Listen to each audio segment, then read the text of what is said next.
என்ன கேள்வி என்னன்னா, அவன் தான் ஞானம் பெற்றுட்டான், அந்த மனுஷன் கடவுள்கிட்ட இருந்து ஞானம் பெற்றுட்டான், ஞானம் பெற்றுட்டா அதுக்கப்புறம் அவன் தவறு செய்யக்கூடாதுல்ல அப்படின்னு அப்படி உங்களுக்கு சொல்லி கொடுத்துருக்காங்க. இப்படிதான் ஒரு மனுஷனை டெவலப் பண்றான்.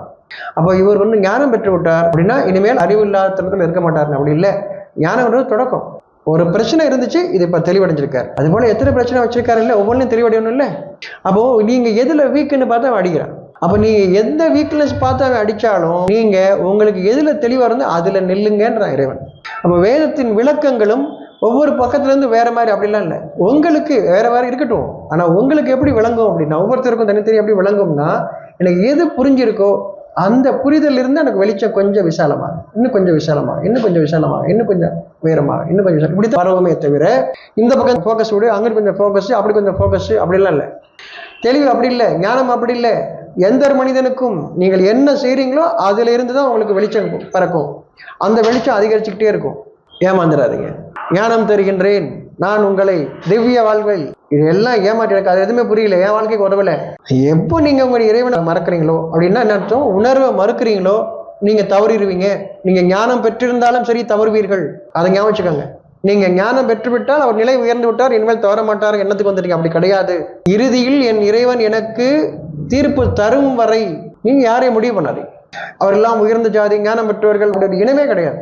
அப்படி ஒண்ணு இருந்துச்சுன்னா அக்கிரமத்தை தவிர பண்ண மாட்டாங்க. அவங்க செய்யறதெல்லாம் அக்கிரமம் தவிர இருக்காது. ஏன்னா நாங்கள் இறைவனால் தேர்ந்தெடுக்கப்பட்டவர்னு சொல்லிட்டு அக்கிரமம் தான் பண்ணுவோம். அப்ப அவங்க செல்ல பிள்ளை என்ன பண்ணுவான், அதே தான் பண்ணுவாங்க. இறை ஞானம் பெற்றவர்கள் அப்படி இல்லை. எப்பயுமே எனக்கு இந்த ஞானம் போய்விடக்கூடாதுன்னு பயம் இருந்துகிட்டே இருக்கும். அவங்களுக்கு இறுதி வரை இருக்கும். அடையாளம் காணுங்கள், உங்களை நீங்களே பார்த்து கொள்ளுங்கள், சரி பார்த்து கொள்ளுங்கள்.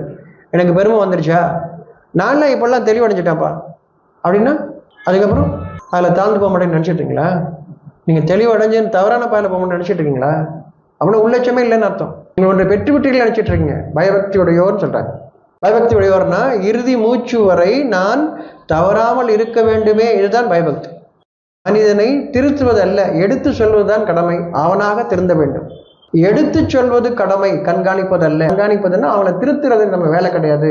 அவன் திருந்த வேண்டும். ஒவ்வொரு மனிதனும் சுயமாக திருந்த வேண்டும். எல்லாரும் திருத்துற வேலை தான் பண்றோம், அதான் பிரச்சனையும்.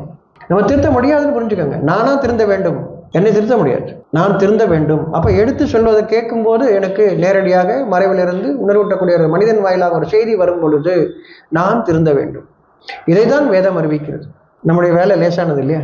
திருத்துறோம்னா கஷ்டம், சொல்றது எனக்கு எளிது. அதனால சொல்வது எளிது, செய்வது கஷ்டம். செய்வது கஷ்டம் தான், யார் இல்லைன்னு சொன்னா? உங்களுக்கு நீங்க செய்யுங்க, அது லேசானது தான். அடுத்தவங்களுக்காக நீங்க செய்யறதுதான் கஷ்டம்.